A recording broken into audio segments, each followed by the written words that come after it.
I'm 36, single, and unmarried. I've never really met anyone who was that serious about being with me as a person in a relationship. Of course, that's not to say that I've never had relationships. Of course I have. I've had plenty of relationships throughout my life. But it was always the same thing again and again. I just kept meeting the same types of people. People who, if I had known who they were from the start, I never would have wanted to have gotten involved with them. But you know, this is something that is happening all around the world. We're seeing this everywhere these days. The divorce rate has skyrocketed. And even those who are still in marriages, it doesn't mean that they're happy. I mean, there's really very few people in this world who are satisfied with their relationship or marriage. And really, it's just one of those things where it's like, time reveals all. It may seem good at the beginning. It may look good to outside observers, but just give it time. Because that's just it. Anything can look good at the beginning. That's what it requires the least amount of effort. And anything can look good to outsiders. I mean, just look at everything you see on social media. It all looks good. But is it actually like that in real life? Most often, it tends to be the exact opposite of that. It is all a lie. The reality is that very few people in this world are satisfied with their relationships or are in genuine relationships. It's just very rare these days. And of course, for me, it's been no different. 36 years old, I've never been married. But then that's not to say that I didn't have opportunities. Yes, I did have opportunities to get married. I chose not to. Because I could see, even before we were married, I could tell that it wouldn't have gone too well for me. Things could have turned out a lot worse had I married the wrong person. So in many ways, I'm actually glad that I'm not married yet. In some ways, because if I had married the wrong person, then yeah, things could have gone a lot more worse than they got. But despite that, as I said, you know, I've met so many people who were really just pretending. They were acting as though they were interested in a serious relationship. And they got me to invest all of my time, energy, love, loyalty, and attention. But they weren't fully committed. And in fact, they were just using me for what I had to offer. And that's what you're going to find in the world today. I mean, this is what most people are like. The world is dominated by individualism, consumerism.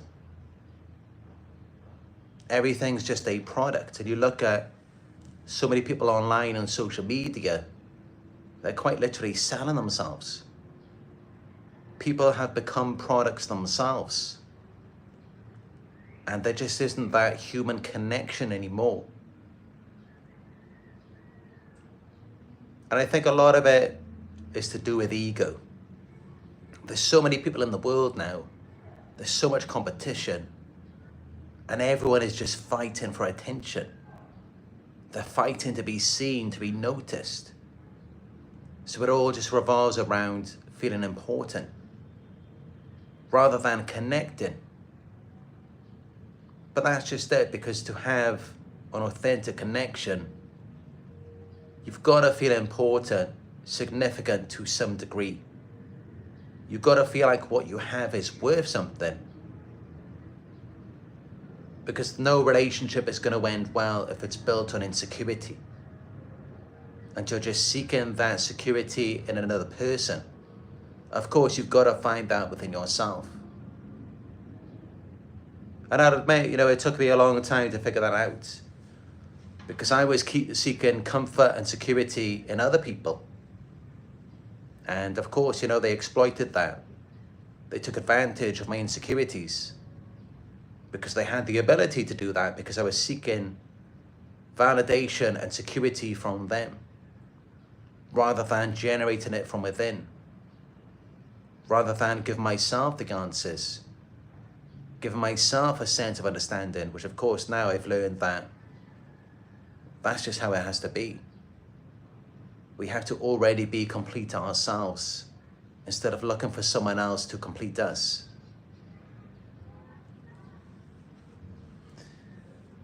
But yeah, I'm sure many of you out there are in the same boat. I'm sure there's many of you who may be a similar age to me and you're still single.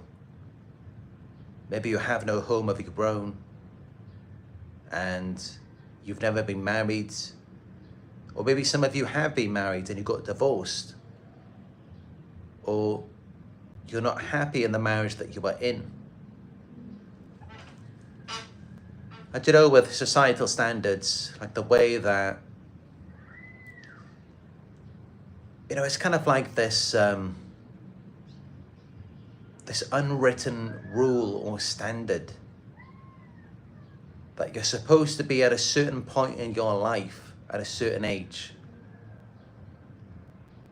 Like definitely before the age of 30. You should have a house of your own by then, you should be married. You should have some direction in your life. You should know what you're doing. You should know where you're going. You should have it all planned out. But there's certain things that have been happening in society over the past few decades, and I think that this unwritten rule or standard hasn't caught up with that. Because just look at inflation, for example. The cost of living. Many decades ago, it was much easier to afford a house. It would cost less than your salary. Now these days, people are putting down mortgages for 50 years. And that's nothing out of the ordinary.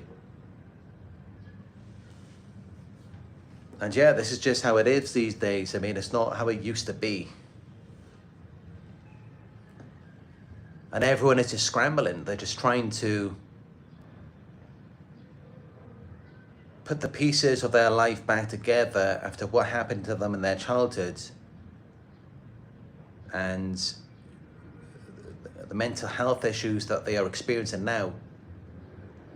And people are just trying to make sense of everything. People are just trying to understand how things have gotten to this point, where very few people are happy in relationships.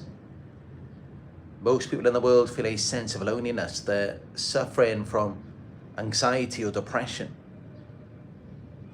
And they're just looking for answers. They're trying to understand why.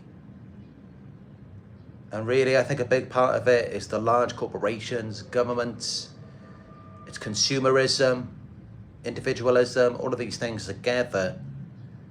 It makes it more about personal success rather than it being about the collective or about connection or relationships.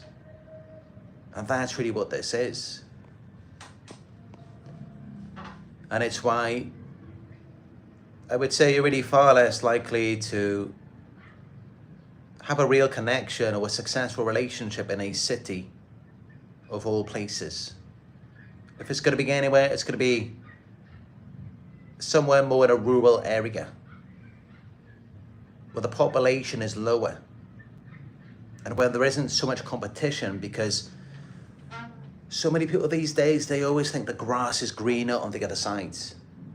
They always think that somewhere else is better than where they are now. And that tends to be where they're reaching out to. rather than being grateful for what they already have. And this is the case with a lot of people who are already in relationships or marriages. It's like they're always looking to see, can they get something better? Because it's all about the pride and ego. It's all about just getting the best for yourself instead of working together. And this is why it's got to the point where so many people cheat. Cheating has become normal. And even in marriages, there's swingers, there's all sorts of things. And that's not to say that this stuff wasn't here before. It's just now it's more socially acceptable. And we're seeing it more often.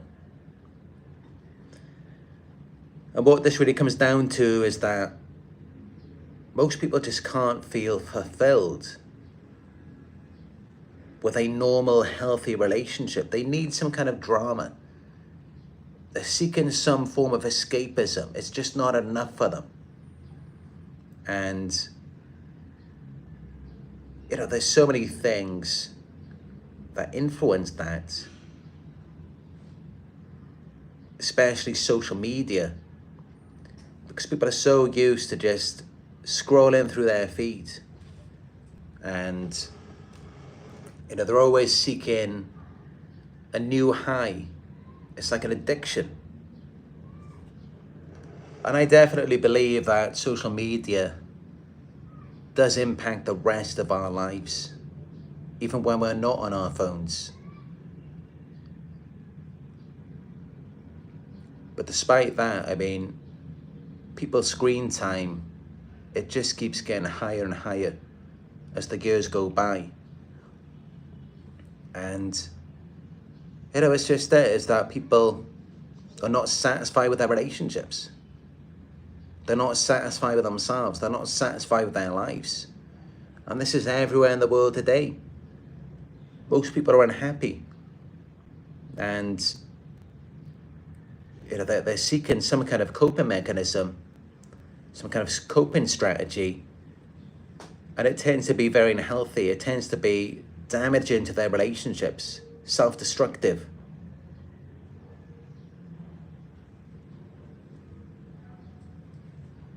And yeah, in my personal experience, from the very beginning, you know, when I had my first girlfriend at the age of 22, I was ready to settle down. I was already thinking about marriage. And, you know, I felt like I was in love. I felt like this was the one. I was just always that type of person. You know, that I thought I had found a good girl. Someone who cared about me. And so I thought, you know, why not? If it's working, if it seems good, if it's gonna last. But then time went by and I got to know her more, and then I met her family, and they seemed very narcissistic. They were very aggressive. They even became violent at one point. And often just over little disagreements. And even though I was the first boy that she had ever met, and she was the first for me too. And I thought it was so strange because to me, it felt very special. I mean, it was my first experience, so, you know, I held it very dearly. But yeah, to them, it just seemed as though they really just wanted power and control over me. And then after that, I met some other girls. And again, I was very interested in them. I gave them all of my time and attention. And I just constantly felt like they were slipping away from me. And then I became quite jealous because they were always feeding me these stories about other guys who were talking to them. hitting on them, flirting with them. And even though we were meant to be in a relationship, I was left feeling like I've got to try harder, I've got to put in more work. What I'm doing isn't good enough, I'm not good enough. My job isn't good enough, I'm not attractive enough. Just all of these things, all of these thoughts are just racing around in my mind. And I'm just constantly feeling like something is inherently wrong with me. And I'm just not good enough for this person who barely gives me any of their time anyway. It just treats me like I'm nothing. But yeah, that's what it was like. In the second relationship that I had, the first one lasted for around 1 year. The second one was about 1 year to 1.5 years. And with the second girl, she was definitely a lot more attractive than the first. I mean, the first girl was just, quite an average looking girl. The second girl that I met, that I was in a relationship with, she was what most people would probably consider to be like a 9 or 10 or something. I mean, she looked like a model, and she got a lot of attention from everyone, just all kinds of people. And she had all of these different opportunities all of the time. And she definitely loved the attention. She loved going out to clubs and just being around lots of guys. And, I felt like I didn't have the right to control her. I kind of, of course, I didn't want her to go out to clubs. And especially she was going out really late at night. And I felt like it was damaging to our relationship. But then she made me feel like I'm just insecure. Like I should just be letting her go out and doing what she wants to do. And yeah, by me doing that, it just caused all of this drama. Because then things started to happen. She did start to get involved with other guys, and I would see stuff on her social media. So all of these things would happen, and it just made our relationship even worse. And I was just chasing after her because it was making me very insecure. I became very jealous. And, looking back now, I can see that she was loving it. She was loving all of the attention. She enjoyed provoking jealousy in me. She was narcissistic. And she was just all about seeking validation, blowing up her own ego. And she disused me because I was just a very kind, generous, empathic person who was always there. I was the kind of person where it's like, she could text or call me any time of the day and I would be there. I would just show up. Doesn't matter where she goes, doesn't matter how far. I would be there for her. And she just used that. But she never really cared about me. She never really cared about what she was putting me through. And yet I would list all of her problems about her ex-relationship, her family. And that's just it. I was just being used. And then on to the third relationship that I had. This girl again, I mean, she just wanted to meet other boys. She just wanted to go out clubbing. She was just seeking validation. And while I gave her all of my time, I could just never be enough for her. And it was the same story again with the fourth girl that I met.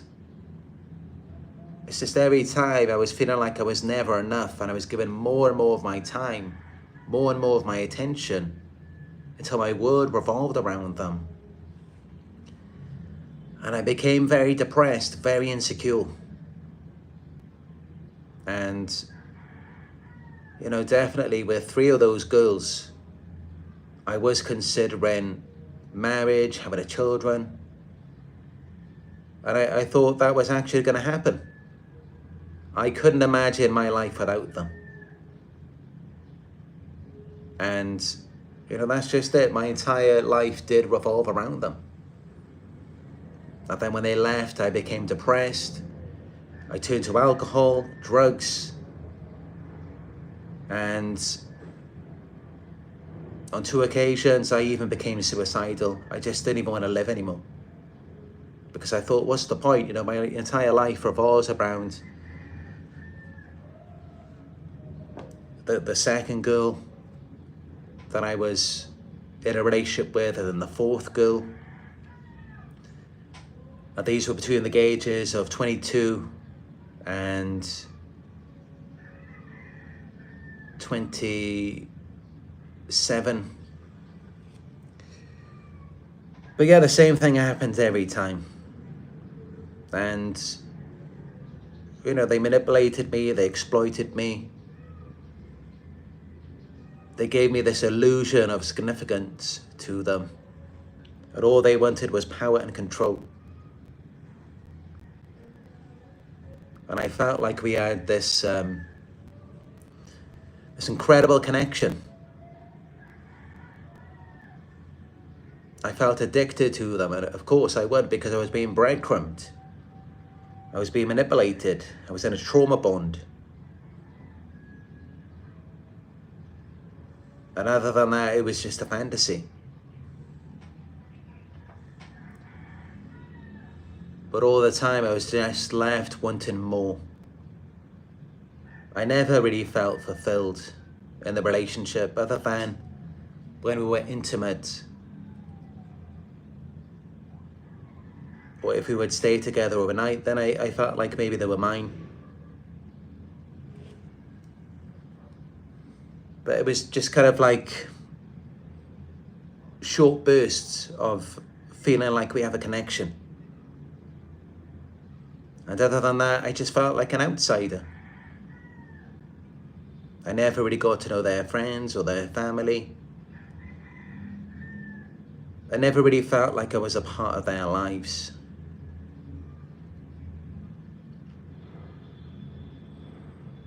It's like I was just their secret. It's like I was just a bit on the side.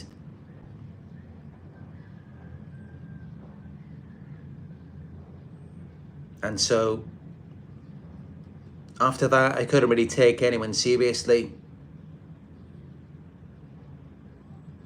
because, since then I kind of woke up.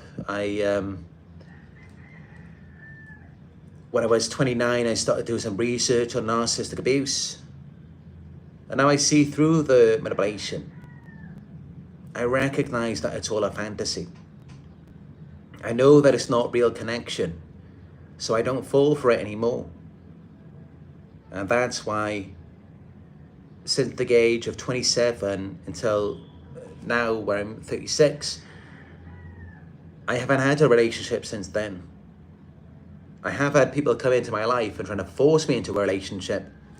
And even though I said no, it's like they were in a fantasy themselves, and they were trying to tell me that I am in a relationship, or that I do have responsibilities. And I'm just thinking, when did I ever agree to this?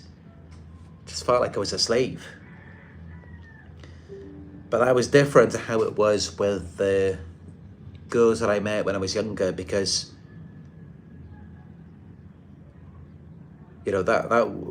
that was a committed relationship, and we did both agree to it. But they went on in the terms of it, and they wanted to go out, they wanted to meet other boys, they wanted to go clubbing, and inevitably it just didn't work out. But of course, I learned that I have to take some personal responsibility, because I'm falling for these lies, these manipulations. And that doesn't mean that you're always going to see through it, because of course, the whole point is that they play on your feelings, your emotions. We get emotionally manipulated. Sometimes we can get sucked into it. But I'm definitely more awake, more aware now. And, no one has been able to put me under a spell, in a trance. No one has been able to have me like that, in the palm of their hand, under their complete control, since I was about 27. Since then, I've remained independent. I've remained emotionally regulated. And I haven't really experienced any significant depression since then. So clearly, what I'm doing must be working. Because no one's been able to trap me like that. No one's had me chasing after them. And I can't stress the overwhelming anxiety. I mean, these are things that I've really kept to myself my whole life, but I've talked about like stalking and dealing with a narcissistic rage. But what was worse than all of that was the seduction. Being manipulated, seduced, brought into the fantasy. I can't even imagine how many sleepless nights I had, where I was literally awake all night until the early morning, sweating, and having dreams, nightmares, because I was just addicted to, well, these two girls in particular. They really did a number on me. I was wrapped around their finger. I would have done anything for them. And that's the funny thing. They didn't really want anything from me in that sense, because the second girl that I met, I mean, she was from a wealthy family. She lived in a 6-bedroom house. And, her brothers had Lamborghinis, Range Rovers, Porsches. They were very wealthy. And even the fourth girl that I met, her father had her own business. These girls, while they were young, when I met them, they were well taken care of. So they weren't looking for anything like that from me. They were looking for more emotional, it was all emotional security. They were emotionally dependent on me. So it had nothing to do with money, it had nothing to do with me taking care of them. And perhaps that's what it was. Is that, they were already taken care of. They were already secure to some extent, at least financially. They were comfortable. And so I didn't have to worry about that. I didn't have to worry about the money. And, I was being taken care of at the time as well by my father. So the financial aspect of things, that wasn't a concern. And so it was all about the emotional side of things. That's how it got me. And I think that's what it is, as we get older. We're more focused on work and making money. So it's like people can't really get in our heads that much, because it's like the money and the work comes first, which is good. Because of course, when we're younger, that's how people really get us under a spell. It's like when we're living with our parents, we don't have to worry about that stuff. And then, of course, we have more energy and attention to give to the emotional side of things. And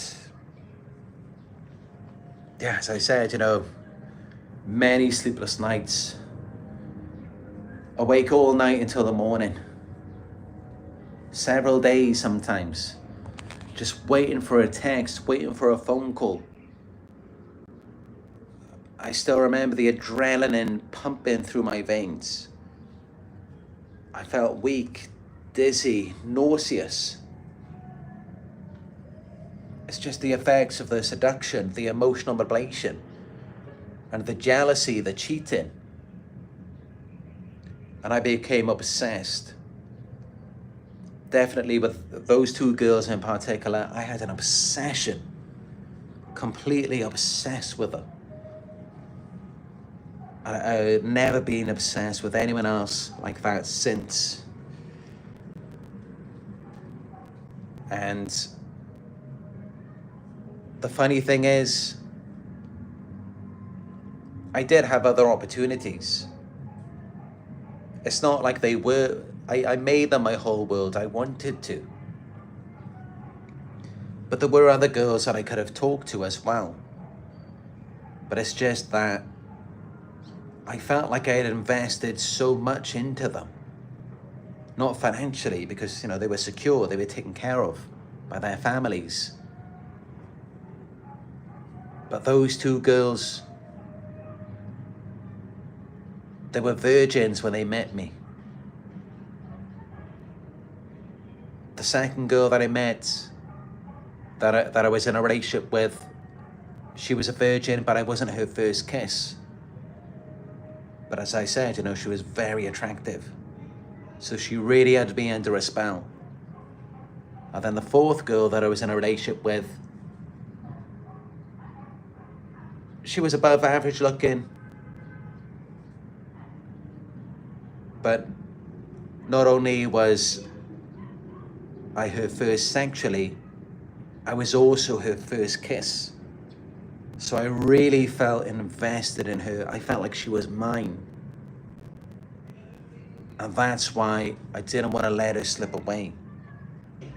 So that's how she still got me, even though she wasn't as attractive as the second girl that I was in a relationship with. But yeah, those two girls, it was traumatizing. And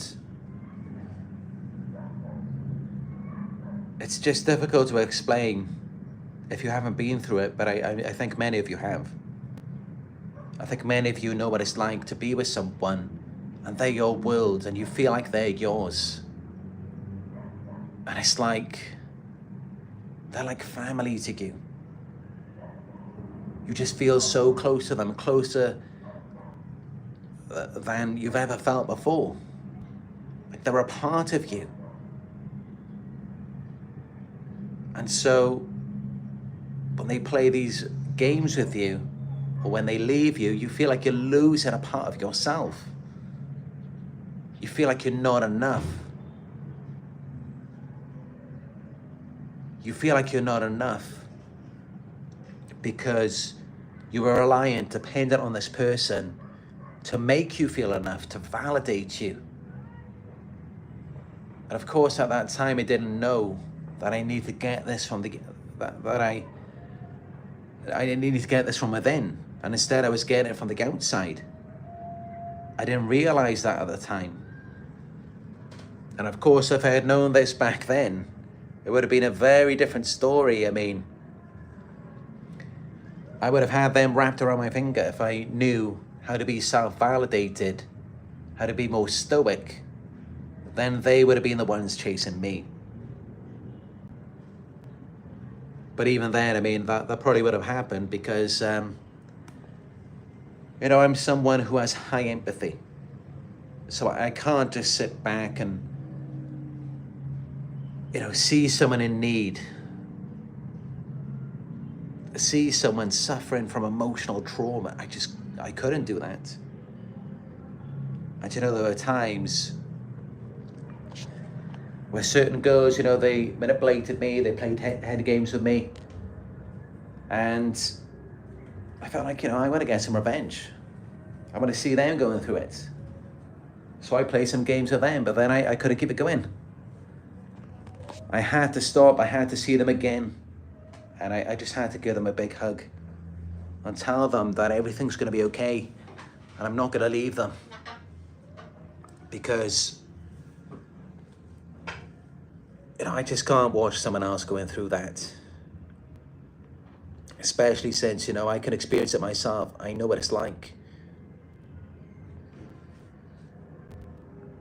But yeah, there's some insight into my 20s. And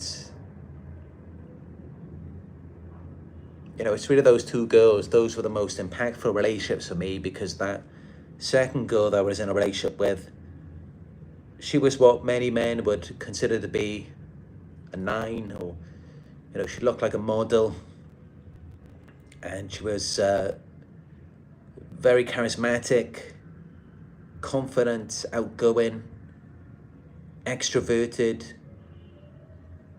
Just everyone loved her. And at the time, you know, these were all qualities that I lacked. I was very quiet, and you know, I did have quite a few friends back then, but I wasn't that talkative. And I didn't really have any real experience socially or in relationships. Well, she was more outgoing, so, you know, she really had the upper hand there. And especially since she was beautiful. And then on top of that, she was also a virgin when she met me. She was just 18 years old, and I was 22. And then the fourth girl that I was in a relationship with, she was above average in looks. You know, maybe not as beautiful as the girl before, maybe not as confident, as outgoing. She didn't have as many opportunities. But not only was she a virgin, but I was also her first kiss. And so I felt like, you know, I was invested in her, and she was mine.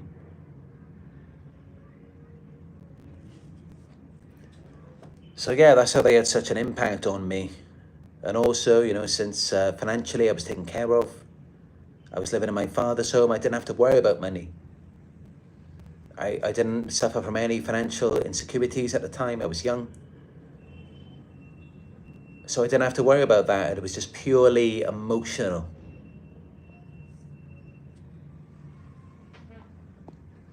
And yeah, they just messed me around. They just played games with me. And, you know, I think maybe the fourth girl that I was in a relationship with, I think maybe at the beginning she was genuine. But then she started to get more confident, and she saw the attention she was getting from other guys. And then she felt like she was limiting herself by just being in a relationship with me. But then also she complained that I got an Xbox, and then I had my cat Nala as well. So she complained about those things, and, you know, she said that was the issue, but I don't think that's what it was.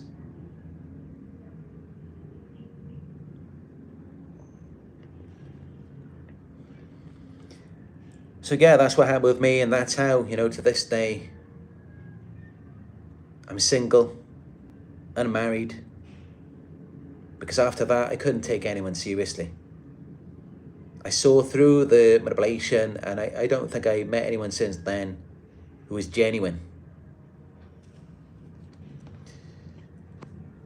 But yeah, I mean, I'm thankful for those experiences.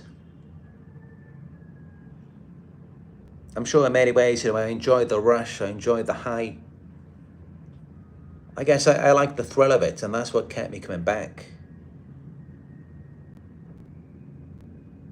Of course, you know, there were good times. There were times that made me want to stay in the relationship. It made me want to hold on for longer. But there were a lot of bad times. There was a lot of anxiety, depression, stress, just constant worrying, paranoia. And it was horrible, you know, it made me turn to alcohol, drugs, video games, playing video games excessively. Of course, you know, if it's in moderation, it's okay. But yeah, that's what it did to me. And I was just a fool.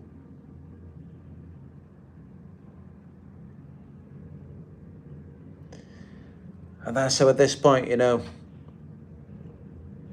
take personal responsibility because I wasn't forced to stay in those relationships. I wasn't coerced. And, they weren't stalking me or anything like that. I had a choice to leave.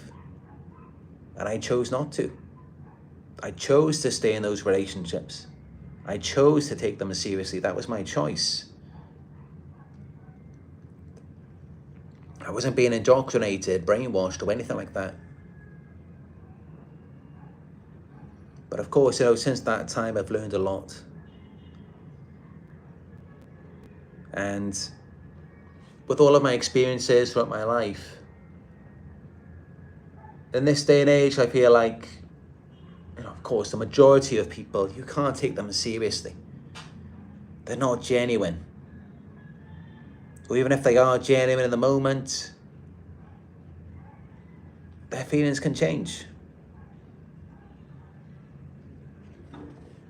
And, a lot of people these days,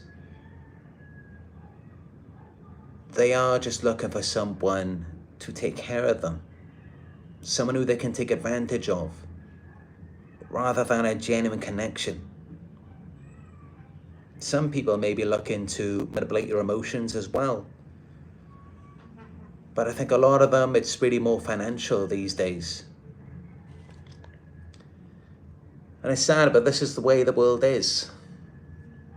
And as I said, it's because of there's a rise in narcissism, individualism, consumerism. And everyone just feels this need to prove themselves to the world. Because now with social media, you're comparing yourself to people around the world, competing for likes, attention, validation. Just all of these things. And it makes it very difficult to have a relationship with people. Most people, they're just gonna see you as a stepping stone.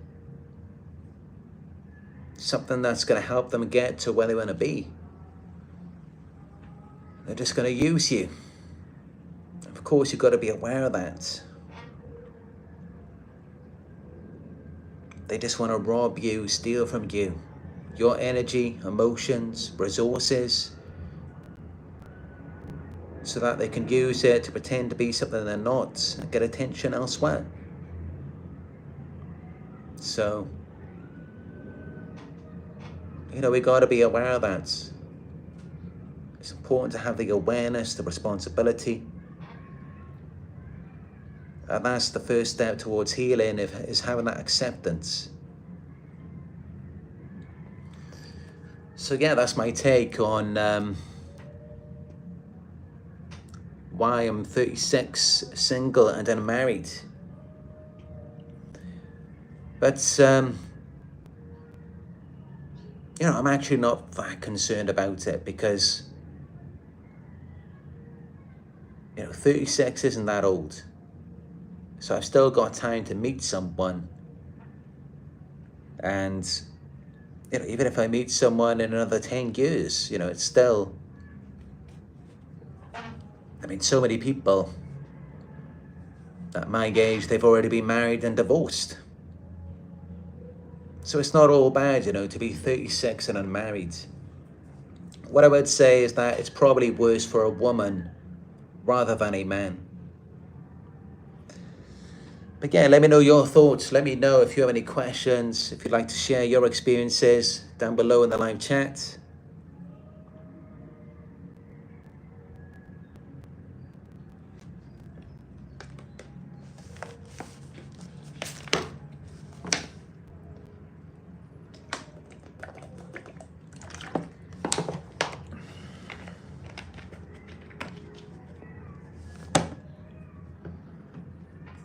Let's see what people are saying. Tiffany says, are you an Aquarius? Yes, that's right, I am. I was born in January. So I turned 36 just 2 months ago.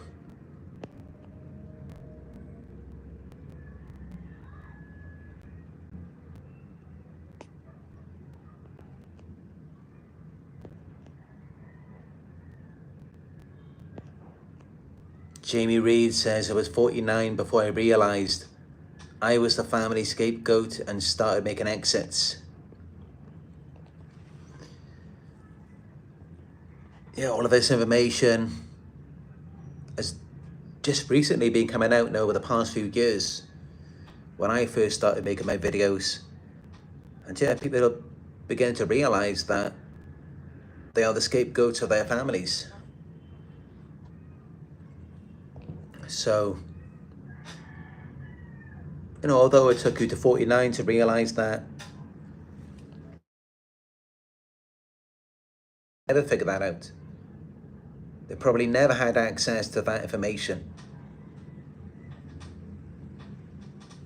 So it's good, you know, people are waking up, people are starting to see the truth. Redbone88 says, don't feel bad, I'm 45 and the same. Yeah, I know a lot of people are going through this, you know. There's a lot of people who are older and still unmarried, still single.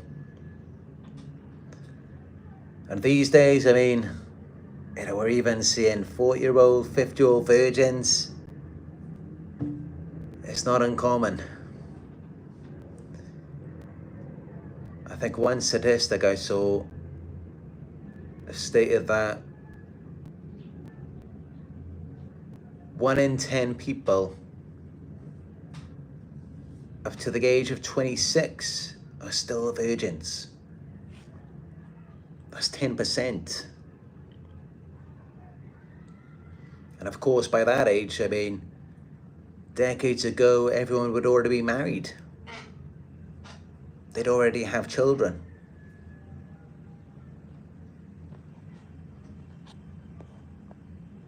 Audrey Durham says, I'm 52 and alone.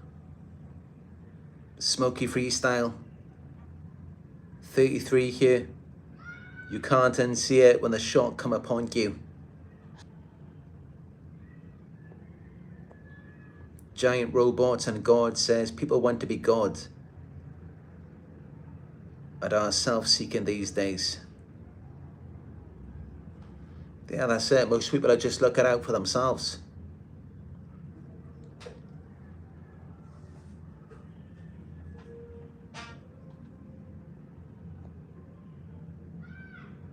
Barbara Diaz says, sounds like you need some therapy. Maybe you're new here, Barbara.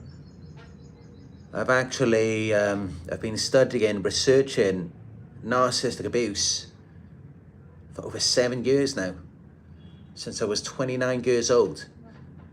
And since then, for the past 6.5 years, I've been making videos about it every day.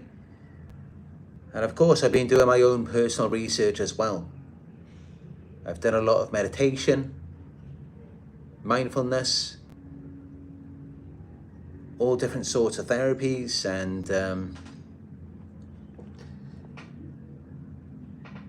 I've developed many different healthy coping strategies. I gave up alcohol and tobacco around 7 years ago. Haven't needed it since. I also gave up meat back at the end of 2019. Minimize my intake of sugar, caffeine, no more coffee, no more energy drinks. So yeah, I've done a lot of things, you know, to improve my well-being. And, you know, just have the awareness of it is very helpful, is to be aware of it in the moment. And to focus on that self-regulation. So yeah, I've done a lot of work on myself, on my mental health. And you know, that's how you may see for yourself. If you look back at my earliest videos, my earliest live videos, you will see that I was a lot more irritable back then. And now my recent videos are much more calm. You know, it used to be that I'm more speaking from a personal perspective, from my own feelings, and now it's more I'm just speaking to you. And I'm just talking about what's going to help you. And I'm less emotionally attached to it. But definitely, you know, I recommend for all of you to seek trauma therapy, trauma recovery, and also talk therapy. These services can be very beneficial for you. And, you know, I am available for on my website, narcsurvivor.co.uk. You can also book with a licensed therapist. There's a service I recommend. Just go to betterhelp.com/narcsurvivor.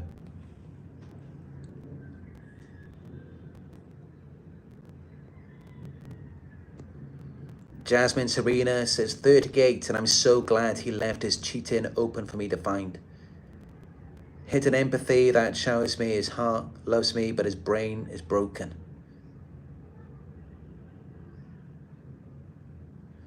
That's good, I'm glad you got out. You deserve to be in a more honest, authentic relationship. Smoky Freestyle says, I got therapy. It helped a lot. Yeah, there's no knocking therapy. Therapy's good. It's very helpful. It's what we all need. I mean, it doesn't matter who you are. And actually, any good therapist that you talk to, they're likely to have their own therapist. If they're a good one. Because even therapists, they need counseling too. Especially with all of the clients they talk to, all of the stories that they hear. I mean, I'd be lying if I said that all of the stories that I've heard from my clients, they're not traumatizing me to some extent. Of course, every day I have to do the work on I have to manage my own emotions. I have to process things. It's an ongoing process. It's never like, you know, one day you're just suddenly perfect mentally and emotionally. It's never going to be like that. It's an ongoing process. You're constantly having to maintain yourself. It's like going to the gym.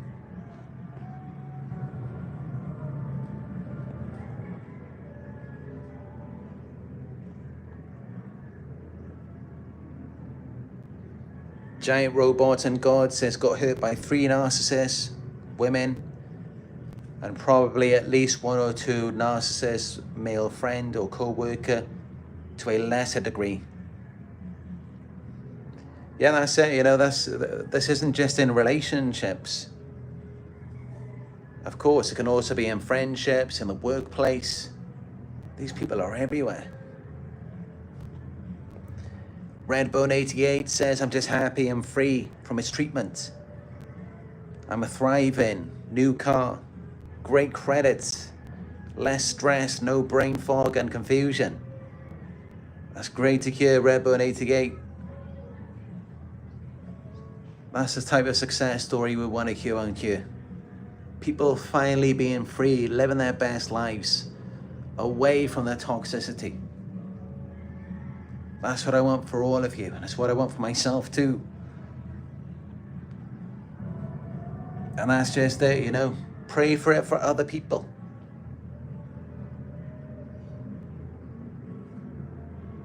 Bless other people, it will bless you too.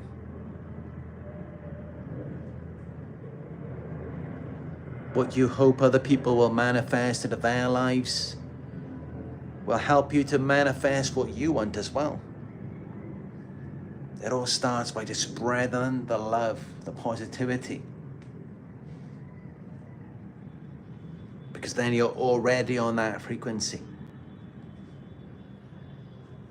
And that's how it's going to get these narcissists. It's going to come back to them because all of the bad things they wish on us, it's all going to come right back on them because they're already on that wavelength. That energy is going to come right back. And that's why it's good we got this community, because we can wish the best for each other. We can be proud of other people's success. We can be happy for them. Because then by being on that frequency, it helps us to manifest the same in our lives as well. And yeah, I hope you'll all pray for me that my situation improves and that I get what I want out of life. Because you know, everything that I receive, all of the positive vibrations, the positive energies, the resources, you know, I'm going to invest much of it back into this community. That's what I'm going to do. Anything that I get, anything that I receive,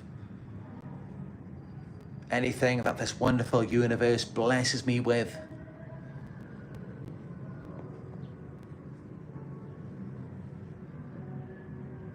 Audrey Durham says, I was in a 26-year loving relationship and he passed away. And that's when I met the narc. So he knew it was a perfect situation for him. I say many of them, they target you when you're vulnerable, when you're grieving.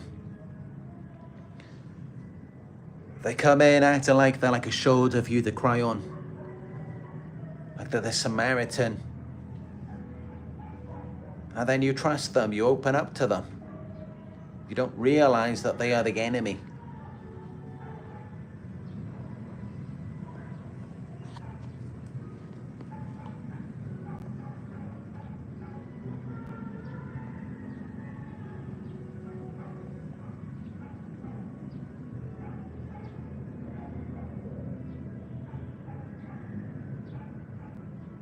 Our Michael says, honestly, this is my therapy gear. Lifting weights was a great alternative as well, though.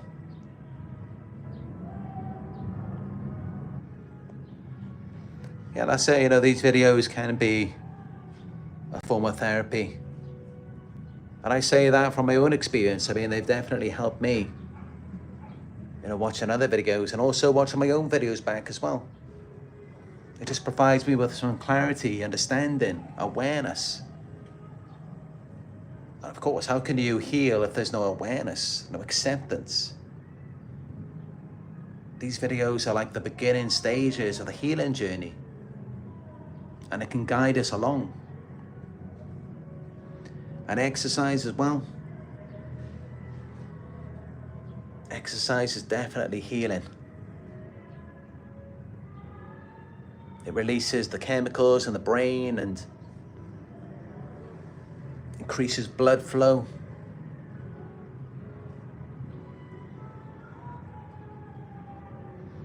Giant Robots and God says, I called for therapy today for the first time in a decade. That's good, it's never too late. Even if you put it off for a certain amount of time, don't let the feelings of guilt override you taking that decision. It's never too late. Don't put it off. Just book a session, whether it's with me or someone else, and begin the healing journey.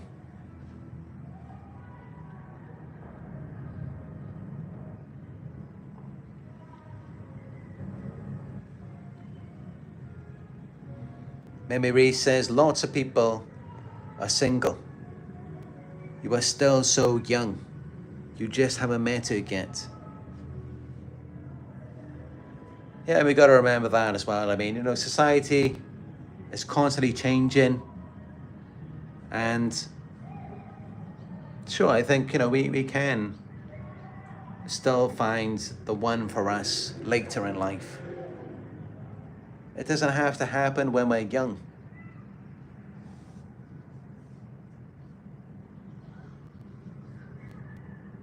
And it should never be something that we need so desperately. We should already be complete.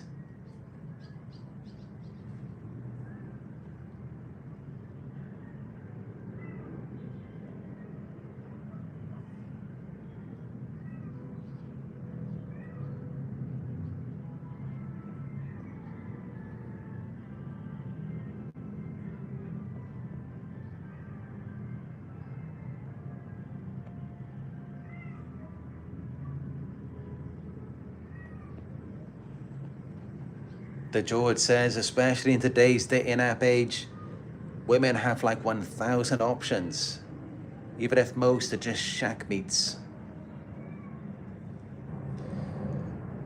No, definitely, you're right. I mean, women do have more options these days.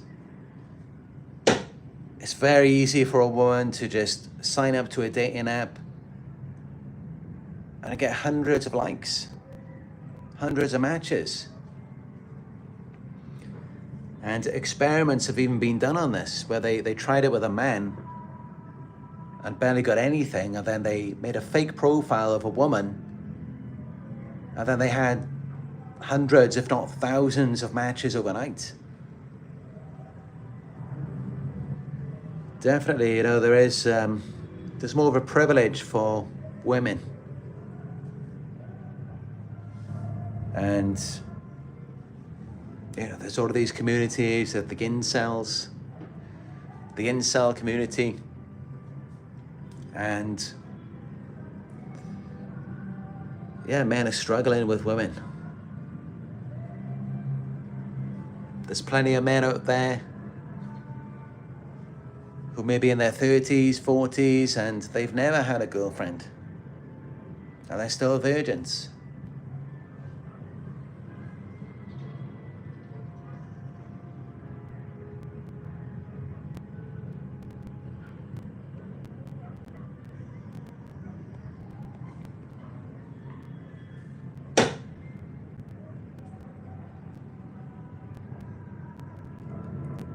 Layla says, could you talk about how you regulate your emotions now? I struggle with this.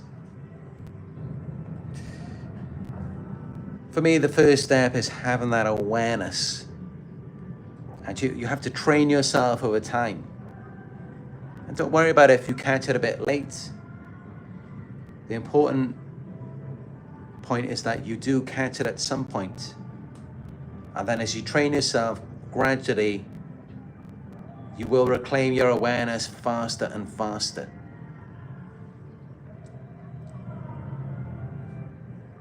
But if you'd like to discuss this in greater detail, just book a one-on-one with me. Go to my website, narcsurvivor.co.uk. I talk about all of this in my sessions, about what worked for me.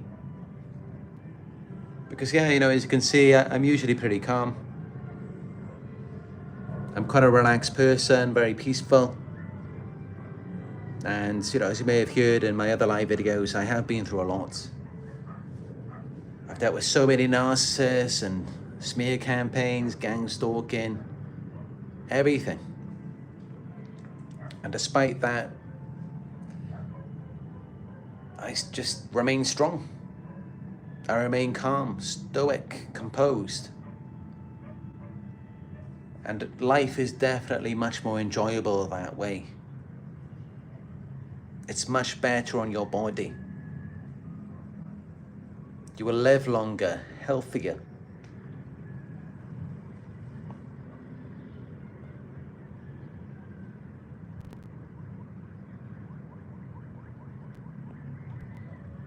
Barbara Diaz says, 36, I say you are 20 years old. Oh, you're so kind, Barbara, thank you. But no, I am 36. Turned 36 2 months ago. But I do take good care of myself. You know, as I mentioned, I've been a vegan since 2019. No tobacco, no alcohol for 7 years. And I just love life. I love the world, I love animals, nature.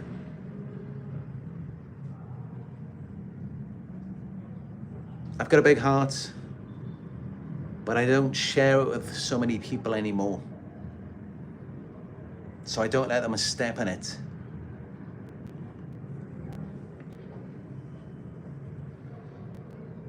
And yeah, I think that's how I have quite a youthful look. But you know, that's definitely something that I'm proud of, is that You know, I do look quite young for my age. Not that 36 years old. You know, these days, I mean, 36 is young. Even if you're 50, you're still not that old these days. And with all of the technology these days, I mean, who knows how long we're going to live for? We could have a very long, healthy life ahead of us. But yeah, I definitely pride myself on my appearance. Of course, looks are not everything. We learn that enough from narcissists. But I do believe that it's important to look good, to present ourselves in a pleasant way. And that's why, I do my best. I take good care of my skin, my body, and also my energy. I just remain positive as much as I can, optimistic. You've got to have that belief that anything can happen, that things can change if you want them to, things can get better.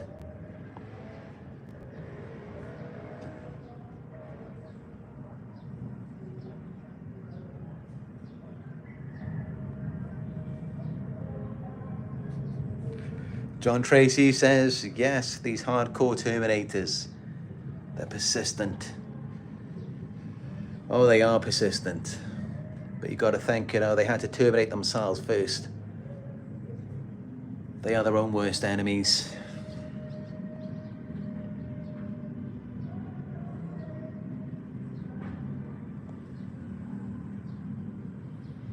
Aaron Michaels says, 30-year-old virgin is wild.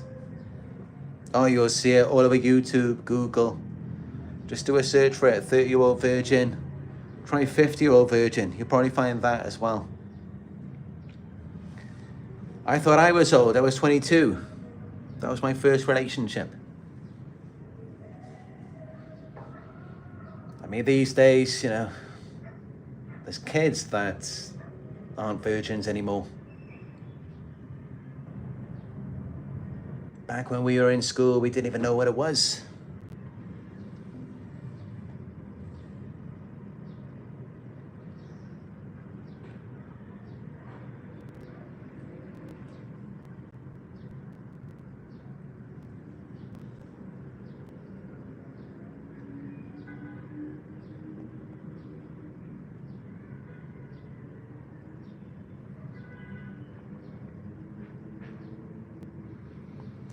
Giant Robots and God says, I'm 28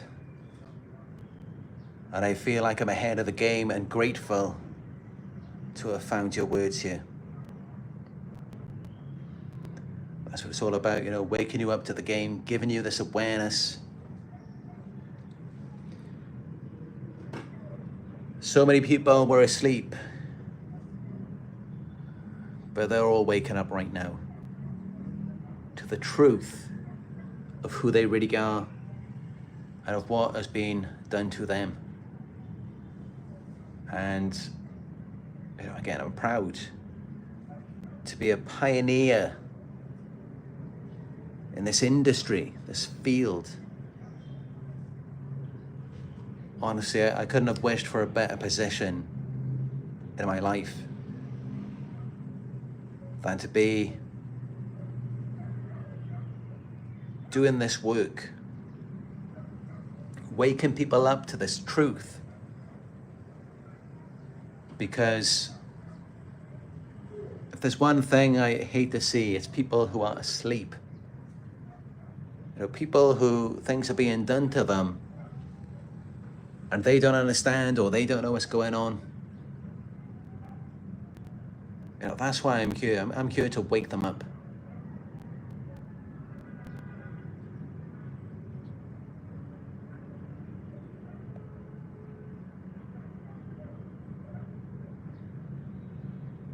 Redbone88 says, yes, everything you're saying, I can resonate. I was your age when I got with the narc. 35 going on 36. Finally broke free in 2023, 44 years old. He's turning 59 next year. Still trying to hoover wasted time.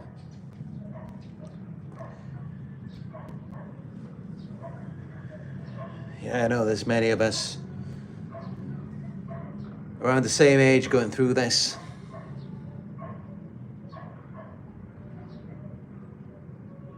We just got to push past it, you know, we got to keep it moving. We can't ever stay stuck. If they want to stay stuck, that's up to them, but as for us, we got to keep going.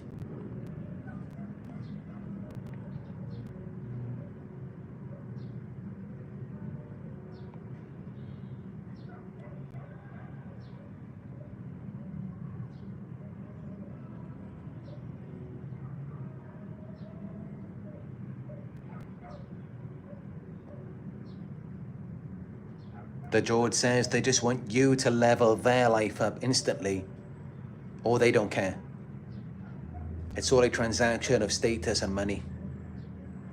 That's just it, and that's why these days, you know, when I see someone who maybe has status, money, particularly attractive, I question it. Now these days, that's a red flag to me. Because it makes me think, yeah, but where did you get that from? How did you earn it? Did you earn it? Or even if they're attractive, I'm thinking, yeah, but how many people have you manipulated, exploited? That's what I'm thinking now. And, you know, Dr. Ramani confirmed that to me. She spoke about, like with road rage, I mean, many of the people who break the rules on the road and who engage in road rage, they tend to be the ones who drive the nicest cars. Dr. Ramani said it herself, and I've noticed that in my own experiences.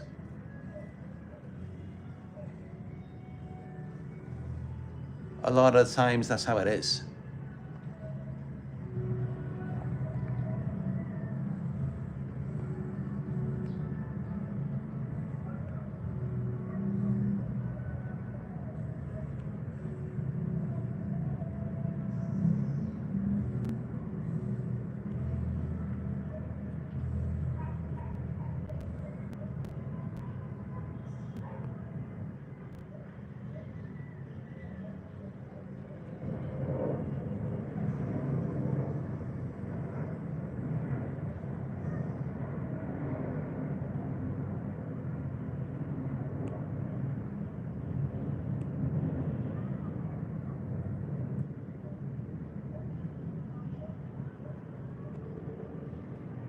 Just reading your comments.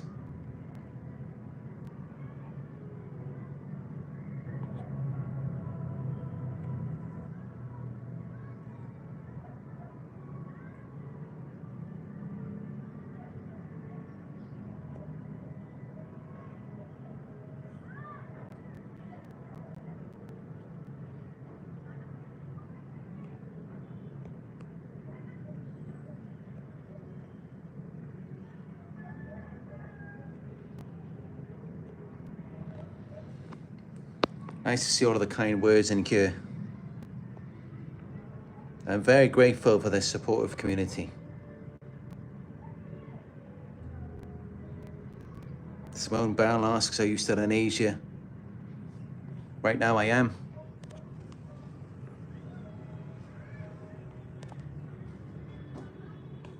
I will be going to Malaysia soon to be back with Nala. So she will be starring in the videos again very soon.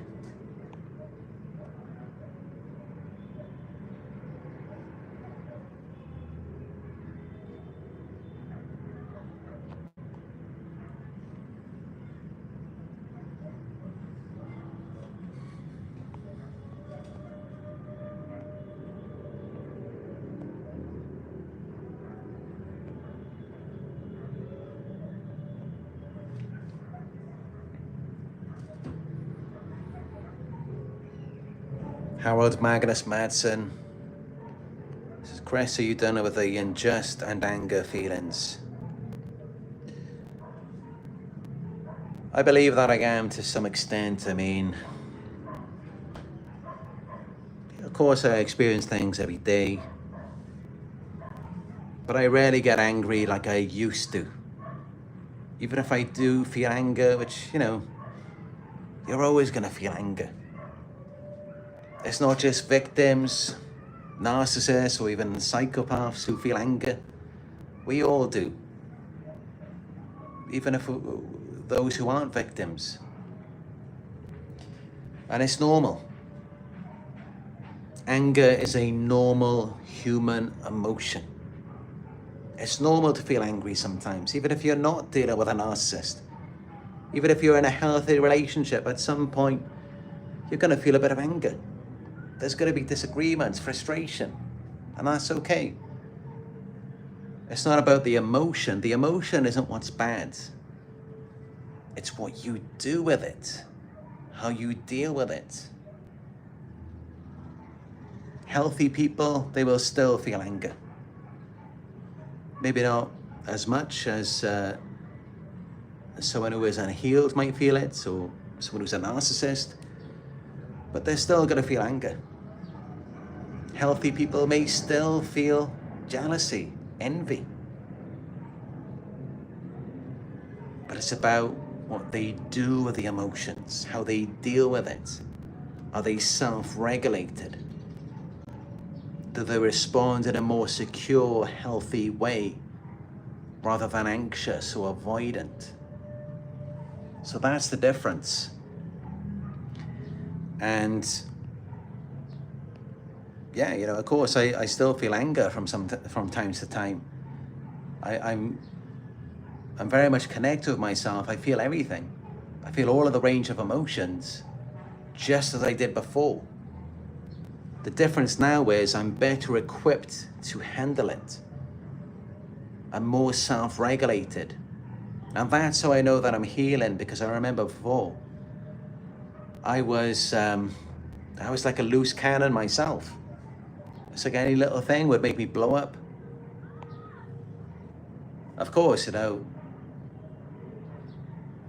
we're always going to have some kind of triggers, but it's like, can you manage it? Are you able to deal with it? And now I'm definitely better equipped too.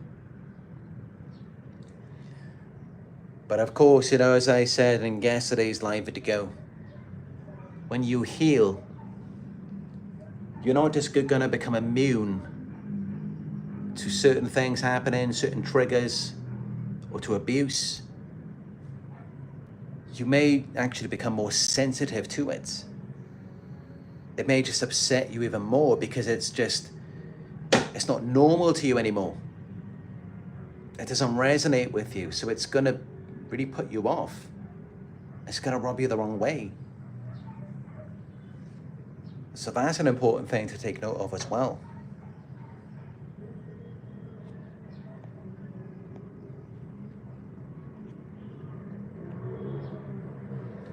But I think what you mean is more the anger from the past, and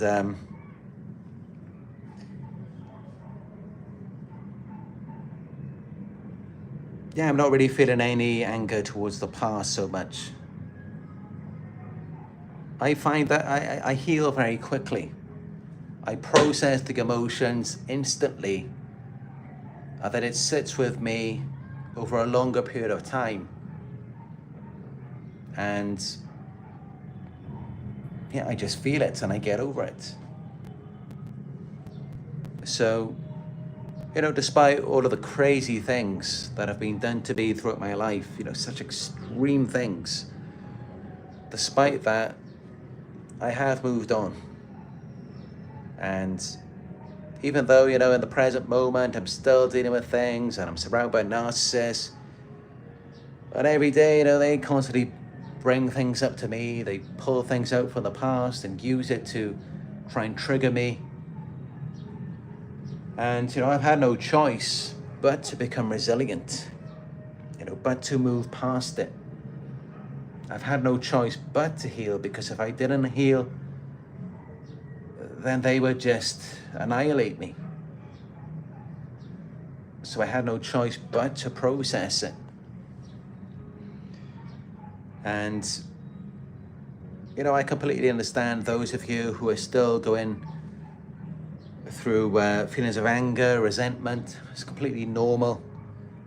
And take your time with that. But make sure that you do confront the emotions, you do process it. Don't let it control you. And yeah, just gradually you will move past it, you will heal. It's not just time, of course, it's not just time that's going to heal your wounds. Have talk therapy, trauma recovery, spend time in nature, meditation. All of these things will help you. But me, you know, I just have such a lust for life on this world, I really do. And I think many of you, you see that in my videos, you see it on my Instagram. How much I just love life, I love nature. Like even just looking outside this window, I love these trees. I love the sounds of the birds singing. And I miss Nala so much. I miss giving her food, watching her eat.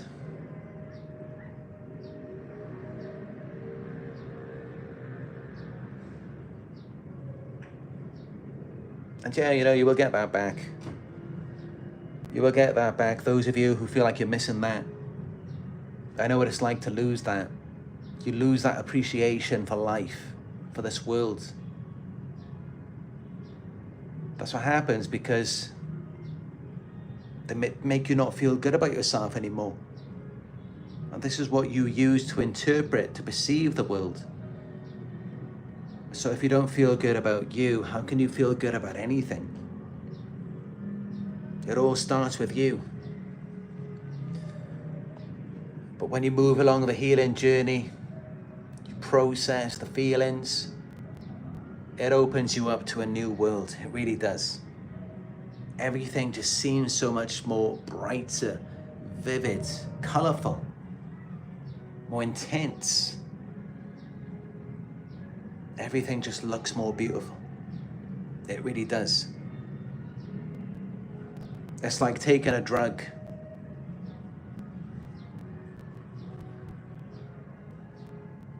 It's kind of like back when you were a child and everything just seems so new to you. You're so curious about everything. Everything's just an adventure. And you're so eager to learn and experience. That's how it feels when you begin to heal. When you get to a certain level along the healing journey. And it's an incredible feeling, so much energy and motivation, so much enthusiasm.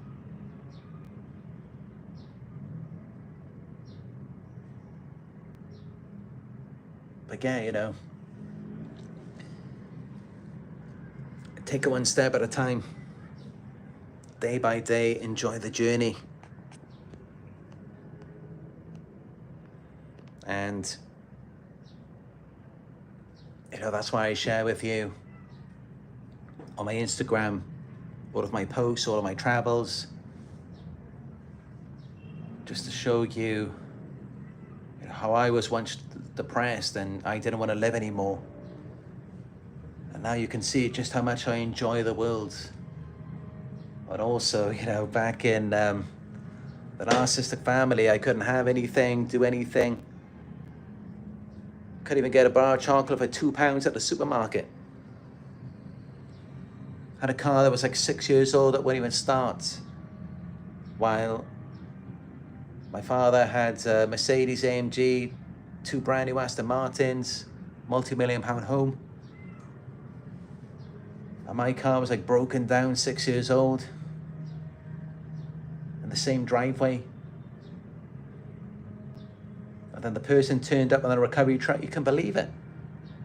I could see the expression. I still remember to this day. He was just looking like, why did you just throw it in the garbage and just buy another one?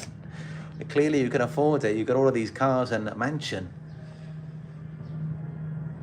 But yeah. Now you can see on my Instagram. I know in some of my past YouTube videos, you know, this is why you see such You know, sometimes it seems like such childlike, immature things, like so simplistic. But there's a message behind all of it. Like when you see me in one of my early live videos, I'm eating a box of chocolates at the beginning of the live. And then there's other things like you'll see on my Instagram, especially at the beginning, just simple things like I went to the supermarket and bought a pizza. Like it's just such little simple things like that that I couldn't do, that I couldn't have. Simple things that most children take for granted. I just couldn't have a normal childhood. And it's not that my parents couldn't afford it. I mean, you know, as I said, like I had a mansion and Aston Martins, AMG Mercedes, everything. I was just being neglected. And yeah, when I started making money on YouTube, I was so excited. It's like freedom. I get to kind of relive my childhood. It's almost like a midlife crisis. Came early because I was only 29, 30. But that was very healing for me. It really was, you know, just going to the supermarket and I could buy what I like. I could get myself some chocolates, even though they were vegan. And I could just rent a place on my own, and it's like, yeah, now I'm the man of the house. Now this boy has finally become a man, independent, successful. It felt good. Even though now, you know, I've been involved with other narcissists since then, and gang stalking and all of that money and success, it's all gone, and my videos don't get as many views as they used to. But you know, I had that moment. I had that moment of feeling like a real man, feeling like a boss, feeling like I'm in charge of my own life. And like I'm the parent that I never had.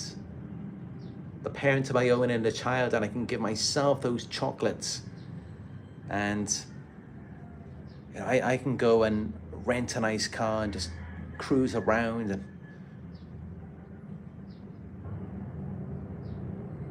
And yeah, you know, so many of you supported my work, and you gave me that opportunity to heal my inner child. And to just, you know, enjoy my life. Even though it was only for a short time. And it made up for a lot of the things that I had to go through in my childhood. So yeah, I'm very grateful for that.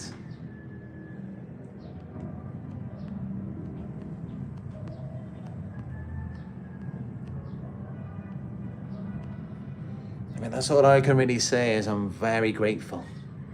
Because the people I've been surrounded by, it's a miracle that I'm even still alive. I mean, I could have died a long time ago in my childhood. I had so many injuries and near-death experiences. And, you know, as I got older, suffered from depression, I tried to take my own life. It's a miracle I'm even here, so I'm just so grateful for everything. And that's really it, is having that gratitude that will help you to heal.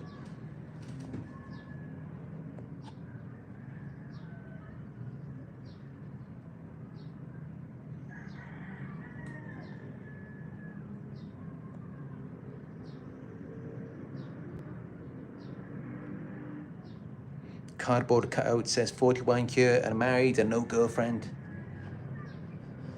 So many of us here. And that's just it, you know, we're not alone.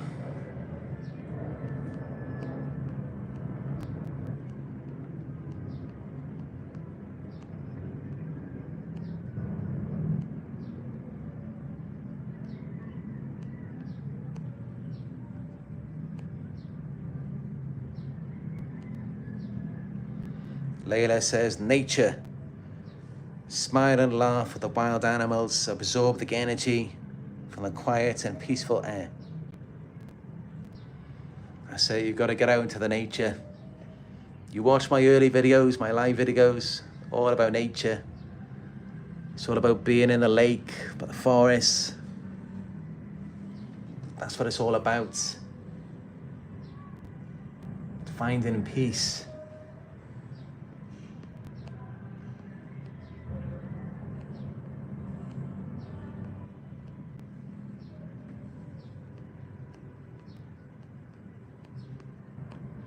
And you know, that's something they'll never have. They'll never have inner peace. They'll never find true fulfillment with anything outside of themselves. They'll never have anything like that. They will remain miserable, angry. And that's why many of you may be miserable, angry right now. You may be going through it. Because that's exactly what they wanted to do to you. Because that's exactly what it's like for them. Misery loves company. And that's how they feel like they've won. They've dominated you. They've got the last laugh. If you are just as miserable and angry as they are. And that's why when you begin to heal, what do? They come back. Because they want to keep you stuck in that state. They want to make you just like them because they're never going to move on. They're never going to be happy. And that's why I'm here for you. I'm here to motivate and inspire you. And to show you that, yes, you can find peace. You can find happiness. Even after everything that you may have experienced with them. And that's how we get the last laugh. No matter what they do to us, because we have the one thing they will never have. True happiness, true fulfillment, peace. They're never going to have that. They're always going to be mad for the rest of their lives, and they're always going to take that out on us. And it's because they're not happy with themselves. The only reason we're not happy with ourselves is because we got around them. It's because they were a part of our lives. That's the only reason why. And that's why many of you felt good before you got involved with them. So never forget that.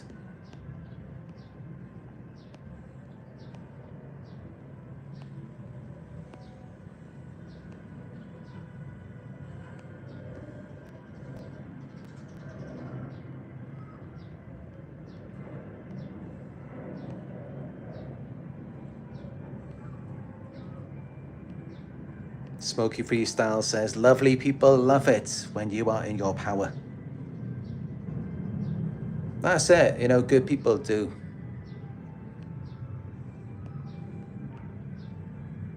And honestly, you know, there's nothing I love more than to empower you. There's nothing I love more than seeing someone who was once miserable, resentful, trapped, living a life they didn't want to live. And then to finally find their freedom, their happiness. That's the most beautiful thing in the world to me. It really is.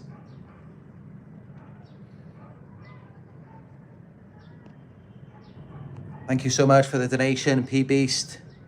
Really appreciate it. PB says, loves the knowledge. Glad you enjoy it.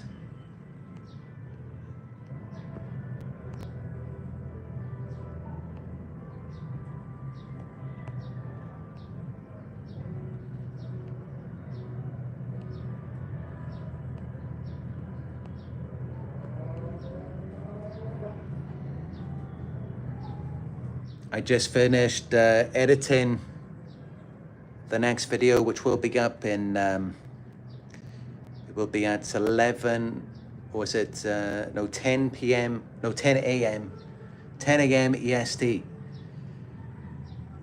I just finished editing it. I've been editing all day today and yesterday. And it's a very powerful video. It's about 18 minutes long. So I'm really looking forward to sharing that with you. And I will try to attend the premiere of it as well. If you check on my channel, you will see it there. It's about if the narcissist will regret losing you and taking you for granted. One of my best videos. Really looking forward to sharing that with you. I'd say it's one of my best work.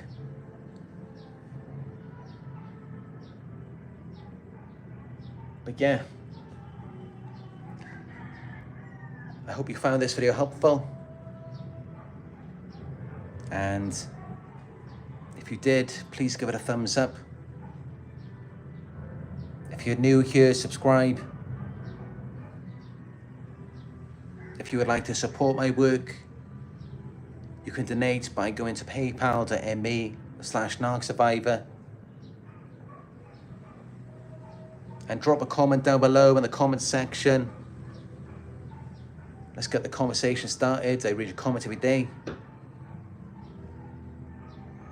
If you would like guidance to support your healing journey, book a one-on-one with me today by going to my website, narcsurvivor.co.uk. And also check me out on Instagram. It's Narc Survivor YouTube.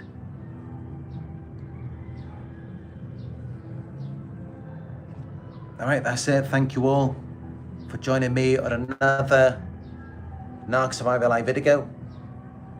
And I will talk to you soon.